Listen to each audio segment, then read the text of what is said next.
नमस्कार, मैं हूं नज़ीर खान और हर रोज हम लेके आते हैं आपके लिए इंफॉर्मेटिव वीडियोस। और हम मौजूद हैं Netaji Subhash medical college and hospital के स्टूडियो में, जिसमें हर रोज हम आपकी मुलाकात कराते हैं नए नए डॉक्टर से।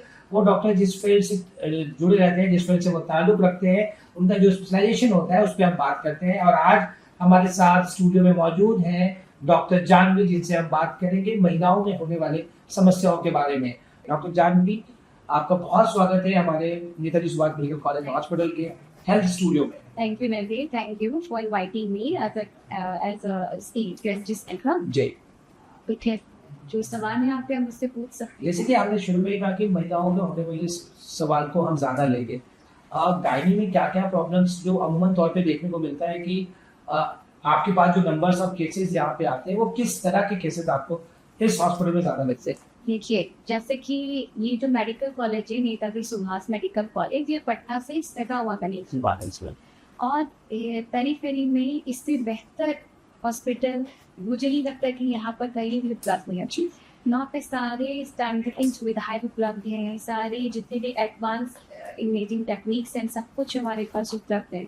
जो भी पेशेंट पेरीफेरी में सुविधा इलाज के चक्कर में या बहुत अधिक खर्च के चक्कर है इलाज से वंचित रह जाते हैं, उन्हें हम लोग यहाँ से यहाँ बेसिकली वही टाइप के मरीजों का इलाज होता है।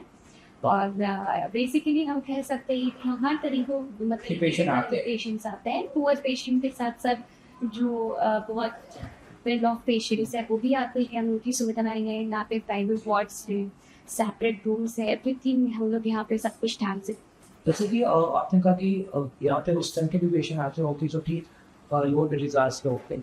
अब वो अफोर्ड नहीं कर सकते बाकी प्राइवेट हॉस्पिटल में जो भी खर्च उनका आता है, या जो भी मर्ज़ अगर उनको पकड़ में आती है तो वो घबराते हैं कि मैं इस हॉस्पिटल में जाऊँ, नहीं जाऊँ। लेकिन जो यहाँ पे फैसिलिटी आपने मुझे भी कहा कि कम खर्च में, किफ़ायती दाम में यहाँ पे सर्जरी होती है। जी हाँ, बिल्कुल। जैसे कि पहले लोग सोचते थे कि दूरबीन से इलाज, जी। जैसे हम लोग महंगा इलाज लेते हैं, कॉर्पोरेट अस्पताल इसी महंगे इलाज के लिए कम से कम 1.5 से 2 लाख रुपए, 3 लाख रुपए चार्ज करती है। पर नेताजी सुभाष मेडिकल कॉलेज पे इसी सुविधा को और जो मैंने कम से कम दर में उपलब्ध कराया। इनफैक्ट जितने भी सरकारी स्कीम्स चलती है, गवर्नमेंट की स्कीम्स चलती है, जैसे आयुष्मान भारत, CGHS, जिनमें भी PPA इंश्योरेंस की होती है, सारी सुविधाएं सारे कार्ड वहाँ पे डालते हैं। और कम से कम इवन आप ये कह सकते हैं मुफ्त इलाज, वो भी दूरबीन की सुविधा से लैप्रोस्कोपी करने से हम लोग कहते हैं, उसके द्वारा तो ठीक है। तो ये बहुत बड़ी बात है कि लैप्रोस्कोपी सर्जरी आप कर रहे हैं, वो भी सरकारी रेट में कर रहे हैं। और ज़्यादा से ज़्यादा क्या होता है कि सीजेजेड पेशेंट हमारे पास है, आयुष्मान भारत के पेशेंट हमारे पास नंबर ऑफ पेशेंट्स हैं, उन्हें हम डिनाई नहीं करते हैं। हम उन्हें लेते हैं, एडमिट करते हैं और उनका जो भी मर्ज़ है उस मर्ज़ को दूर करते हैं। हर तरीके का यहाँ पे इसका उपचार नजर है, लेकिन यहाँ पर एक ही छत के नीचे सारी स्पेशलिस्ट नहीं है। मतलब आप ये नहीं कह सकते कि आपके पास ब्रेन के डॉक्टर नहीं है, हार्ट के डॉक्टर नहीं है, ऑर्थोपेडिशियन नहीं है, एवरी स्पेशलिटी वो गया। तो हम लोग यहाँ पे सब तरीके का इलाज करते हैं। इनफैक्ट ये एक तरीके से टर्सरी केयर सेंटर है, जिसके बाद मतलब आपको जाने की जरूरत ही नहीं। इमरजेंसी ट्रॉमा जो केसेस आप लोगों के पास आता होता है, ट्रॉमा केसेस मतलब कह सकते हैं कि महिलाओं की संबंधित बीमारियां हैं या ट्रॉमा है, तो उनको किस तरीके से आपकी टीम हैंडल करती है? ये देखिए, जैसे कि बहुत हाई रिस्क प्रेगनेंसीज होती है जो कि पेरीफेरी छोटे सेंटर पर ट्रीट नहीं हो सकती है। फॉर एग्जाम्पल मान लीजिए किसी पेशेंट को ब्लड की जरूरत है और कम से कम मान लीजिए मेजर यूनिट ऑफ ट्रांसमिशन की जरूरत है, तो छोटी सेंटर्स पे अवेलेबिलिटी नहीं है। बट हमारे पास ब्लड बैंक की सुविधा है। हमारे पास आप कहेंगे 100 ब्लड मिल जाएगा, आप चाहेंगे 50 ब्लड, जितना भी ब्लड हम ये कह सकते हैं कि लाइफ सेविंग के लिए भी हमारे पास ब्लड बैंक है। ब्लड बैंक है, ICU फैसिलिटीज है। सपोज मान लीजिए कई हाई रिस्क पेशेंट्स होते हैं, जैसे रिस्क होते हैं जिनकी bleeding tendency, coagulation factor decrease हो जाता है, तो ऑपरेशन के दौरान हो सकता है कि उनकी ब्लड ब्लीडिंग ना रुके, उसके लिए हमारे पास ब्लड बैंक है, ब्लड की सुविधा है, ICU फैसिलिटीज है। तो इसलिए हम लोग सारे हाई रिस्क केसेस जो होते हैं टेकअप पर, एवरी हाई रिस्क केसेस हम लोग टेकअप पर। ये बहुत अच्छी बात है। हम ये कह सकते हैं अगर कोई पेशेंट कहीं से वो पैसे को लेकर अगर वो नहीं जा पा रहे हैं दूसरे हॉस्पिटल्स में और यहाँ पे आ रहे हैं, हाई रिस्क में भी हमारे पास आ रहे हैं और हम केसेस करके दे रहे हैं और एक सक्सेस करके दे रहे हैं, तो ये बहुत अच्छी बात है। जी हाँ, बिल्कुल बिल्कुल भरोसे के साथ मरीजों के फैमिली को हम लोग एकदम ट्रस्ट के साथ, उम्मीद के साथ ये कोशिश करते हैं कि वो मरीज हमारे पास मरीज बन के आया है, बट यहाँ से हेल्दी और अच्छा हो अच्छा हो गया। और जैसे कि हम कह सकते हैं अब नॉर्मल जो डिलीवरी हमारे यहाँ होती है, तो अगर एक कॉस्ट की बात करें तो हमें बहुत सारी यहाँ पे देखिए normal delivery free of cost भी होती है। उसके लिए जो लोग अवेयर है, आसपास के लोग यहाँ पे आते हैं आपके पास, जो उनकी अगर नॉर्मल डिलीवरी अच्छे से हो जाती है तो उनका रिएक्शन कैसा होता है, खासतौर के लिए हॉस्पिटल को लेके और आप डॉक्टर्स को लेके? कि देखिए, एक तो बहुत जगह ऐसा सोच होता है कि बहुत बड़ा अस्पताल होगा तो बहुत पैसा पैसा होगा, बट नेकर सुभाष मेडिकल कॉलेज में ऐसा नहीं है। यहाँ पे निःशुल्क डिलीवरी होती है, बहुत बड़ी बात। निःशुल्क नॉर्मल डिलीवरी होती है। आप बिल्कुल यहाँ पर आए, एक बार हमें सेवा का मौका दें और यहाँ से फिर आप जो भी फीडबैक है वो दे के जाए। बिल्कुल, क्योंकि यहाँ पर हम लोग जैसे भी हैं, पेशेंट जच्चा बच्चा दोनों की देखभाल करते हैं। माँ और शिशु दोनों की देखभाल यहाँ पे उपलब्ध है। मान लीजिए कई बच्चे बहुत छोटे होते हैं तो हमें उनको नीको पिको में रखना पड़ता है, छोटे बच्चों को एक सांस की मशीन पे रखना पड़ता है। उन सबकी सुविधाएं हैं यहाँ पे। हाई रिस्क केस में डील करने की सुविधा एकदम वेल टीम है हमारे पास यहाँ रिस्क। तो हम लोग यहाँ पर सारे हाई रिस्क केसेस में कभी हमें एक बार सेवा का मौका दे, जरूर आए हमसे। आपका बार बार यही कहना है कि Netaji Subhash medical college hospital में हाई रिस्क सर्जरी भी हम करते हैं, नंबर्स ऑफ पेशेंट भी हमारे पास आ रहे हैं और आसपास के लोगों को बहुत ज़्यादा इसका फ़ायदा हो रहा है।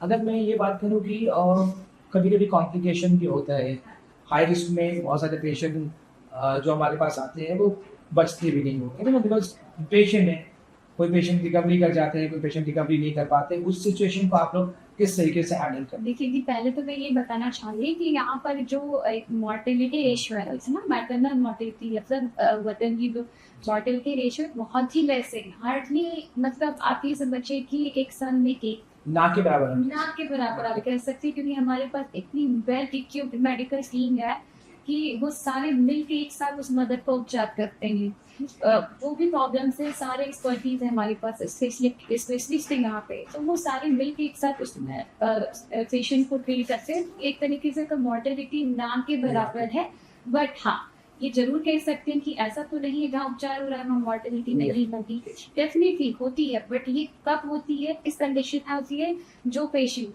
9 महीना हमारे यहाँ विजिट नहीं करते हैं, जो पेशेंट आउटसाइड छोटे एरिया में जो भी क्वैक्स डॉक्टर्स होते हैं उनके पास विजिट करते हैं, और जब क्रिटिकल कंडीशन हो जाती है हमारे पास रेफर कर देते हैं, उन्हीं पेशेंट्स की होती है। अदरवाइज यहाँ कोई भी पेशेंट बिना सेटिस्फाइड हुए नहीं जाए। तो हम कह सकते हैं कि कोई माँ गर्भवती है, अगर कोई प्रेग्नेंट है तो वो नेताजी सुभाष मेडिकल कॉलेज आए और फर्स्ट मंथ से ही यहाँ पे डॉक्टर के साथ रहे। एक फैमिली इन्वॉल्वमेंट है यहाँ पे, आपकी टीम है, आप उनको सपोर्ट करते हैं और एक अच्छा इन्वॉल्वमेंट देते हैं ताकि वो कंटिन्यू 9 महीने आपके इलाज में वो रहे। अच्छा, आजकल की जो देखने को मिल रहा है कि छोटे बच्चों में भी बहुत सारी प्रॉब्लम्स होती है, खासतौर के डेट्स और पीरियड्स को लेकर, तो बहुत सारे बच्चों को नहीं आता है और कभी भी ऐसा होता है कि बहुत से बच्चों को शुरुआती में ही मतलब 8-9 इयर्स या 10 इयर्स में भी शुरू हो जाता है। इसका जो मेन रीजन है वो क्या है? देखिए, बहुत यंग बच्चे जो होते हैं ना, बेसिकली पहले तो मैं ये चीज कहूँगी कि लाइफ स्टाइल, जो लाइफ स्टाइल है समझे कि जमाने में ऐसा नहीं होता। आज के ज़माने में ओबेसिटी एक बहुत बड़ा कारण हो गया है। बच्चे इतना बिंज ईटिंग करते हैं, जो मन आता है वो खाते हैं। इसकी वजह से जो मोटापा है वो भी एक बहुत बड़ा कारण है यहाँ पे कि पीरियड्स में डिस्टर्बेंस आ रहे हैं। साथ साथ जब छोटी बच्चियाँ होती हैं उनको पीरियड्स स्टार्ट होते हैं तो उसमें थोड़ा सा एबनॉर्मलिटी रहती है, जिसको हम लोग जाँच के तहत जाँच वगैरह करा के उसकी हम लोग पीरियड्स की अनियमितता ठीक कर सकते हैं। अगर और भी हम गाइनी के केसेस के बारे में बात करें जो आपके साथ यहाँ पे हुआ, जो बहुत कॉम्प्लिकेटेड था और आप लोगों ने उसको किया, तो वो कोई ऐसा केसेस जो आप हमारे दर्शकों को जो देख रहे हैं उनको बताना चाहेंगे? मैं बिल्कुल बताना चाहूँगी कि नेताजी सुभाष में हर एक तरह की एडवांस सर्जरी होती है, लेकिन बेसिकली आप लोग एक छोटे से सुई के द्वारा परफॉर्म कर सकते हैं। जिस तरह मैं जो कह सकती हूँ कि मैं done by very less small cuts and without its detect painless surgery हम लोग परफॉर्म करते हैं, जिसमें से मुझे कुछ वाकया याद है तो मैं आपसे शेयर करूँगी। जैसे कि एक अभी कुछ दिन पहले मैंने एक गांठ के साथ बच्चे नानी को दूरबीन से निकाला था, तो उस जो गांठ का साइज था that is almost 15x15 centimetre, और बच्चे नानी के साथ उनका साइज था कम से कम भी तो 25 से 30 सेंटीमीटर की नानी, around 24 week size of fetus था। उसको हम लोगों ने लैप्रोस्कोपिकली रिमूव किया। जिससे कि और साथ में उस मदर की प्रीवियस 4 सिजेरियन सेक्शन था। जो ऑलरेडी हो रखा है। हाँ जी, बिल्कुल। और उसमें हमें कठिनाई क्या चीज़ आई, तो कठिनाई इस चीज़ की कि जैसे ही हमने दूध भी ज़्यादा, तो पेट में तो स्पेस नहीं था बहुत ज़्यादा ऑपरेट करने के लिए। दूसरी चीज़ होती है कि जब प्रीवियस 4 सिजेरियन होता है तो पेट में एडिशंस होते हैं, चिपका हुआ रहता है, आपको कुछ भी विजिबिलिटी नहीं है, जी जी। दिखेगी नहीं। और तीसरी चीज़ होती है कि क्योंकि 4 सिजेरियन था, तो जो ब्लैडर टिश्यूज होते हैं वो यूट्रस पे एडहेरेंट होते हैं, चिपके हुए होते हैं। हम लोगों ने उसको बहुत सावधानी के साथ नीचे उतारा और यूट्रस को गार्ड के साथ एमोन्सलेट करके बाहर निकाला। वो पेशेंट की खुशी तो बहुत ज्यादा होगी, हाँ खास जी, तौर पे बिल्कुल। आपने इन सारी चीजों को हमें बताया होगा कि आप ये आपके साथ प्रॉब्लम्स थी और ऐसी कॉम्प्लिकेशन आई सर्जरी में, तो उनका रिएक्शन क्या था? जी, वो बहुत खुश थे। पहली बात खुशी इस चीज़ की थी उनको कि डॉक्टर ने एश्योर किया था कि हम लोग रूटीन से करेंगे। जितनी भी पटना में वो पेशेंट पूरा घूम के आया, उसे यही बोला गया कि नहीं, क्योंकि ट्यूमर बहुत बड़ा है, आपको पेट खोल करके आपकी सर्जरी होगी। तो हमने भी गाइड की किसी चीज़ की नहीं होती, हमने भी कोशिश किया। एश्योर किया पेशेंट को कि we will do by laparoscopy, but बच्ची 10% चांसेस होते हैं कि ओपन हो सकता है। Any kind of like addition, जैसे मैंने बोला बहुत चिपका हुआ है, अगर नहीं छूट पाता, नहीं निकल फिर पाता, आपको भी ओपन करना पड़ता है। बट खुशी इसी चीज़ की है उसको कि छोटे खर्च से ऑपरेशन हुआ और पेशेंट बिल्कुल ही पेन फ्री है, वॉक कर रही है डिपार्टमेंट में और कल परसों छुट्टी हो जाएगी। तो अभी जो आपने केसेस किया उसके बारे में बता रहे हैं, जो जिनका ट्यूमर बहुत बड़ा था, कुछ पेशेंट के बारे में आप बता रहे हैं। Yes yes. तो ये तो हमारे लिए एक सक्सेस स्टोरी भी है कि हमारे पास कोई ऐसा पेशेंट आ गया। यहाँ पर सिर्फ ट्यूमर का ही इलाज नहीं, यहाँ पर जैसे कई मरीजों के बच्चेदानी नीचे खिसक जाती है, ऑपरेशन के बाद बच्चेदानी नीचे खिसक जाती है, उसको भी हम लोग जाल की सहायता से, दूरबीन के सहायता से जाल से हम लोग पेट में उसको टांग देते। तो ये सारा प्रोसेस है कि लैप्रोस्कोपिक एक्सपर्टीज ही कर पाते हैं उस चीज़ को, क्योंकि हम लोग यहाँ सारी सर्जरीज परफॉर्म करते हैं।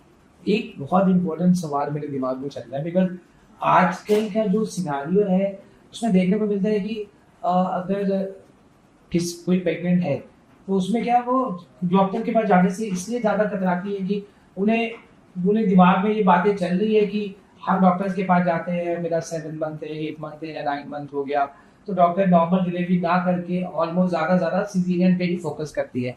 तो इसमें आप क्या कहेंगे? जी नहीं, बिल्कुल ये गलत उम्मीद है और यहाँ के लिए नेताजी के लिए सिर्फ बिल्कुल ही गलत उम्मीद है।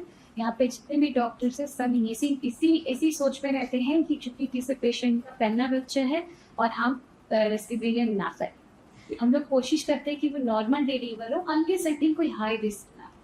हाई रिस्क में हम भी नहीं करेंगे, बट हाँ एक गलत उम्मीद है कि हम लोग सिजेरियन करते हैं। हम लोग पूरा कोशिश करते हैं कि हम नॉर्मल ही डिलीवरी और होती भी है, बस सेवा का मौका दे, फिर उसके बाद आप सवाल मतलब ये सवाल मेरे लिए भी था। अगर आप सेवा का मौका दे फिर आप सवाल करें।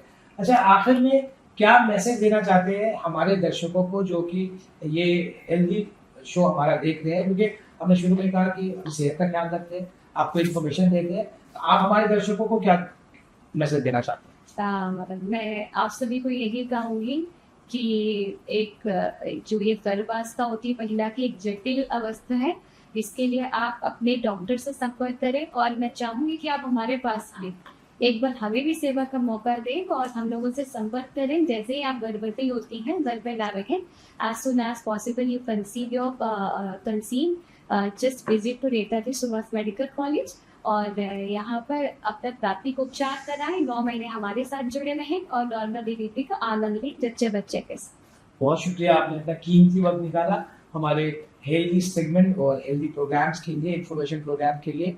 आपके पास नंबर्स ऑफ ओपीडीज में भीड़ होगी, बस हम देख रहे हैं कि बार आपको लग रहा है कि अभी प्रोग्राम को खत्म करो और मैं जाऊँ। आपका बहुत शुक्रिया, आपने अपना कीमती वक्त निकाला हमारे इस प्रोग्राम के लिए, बहुत शुक्रिया आपका। थैंक यू नज़ीर साहब।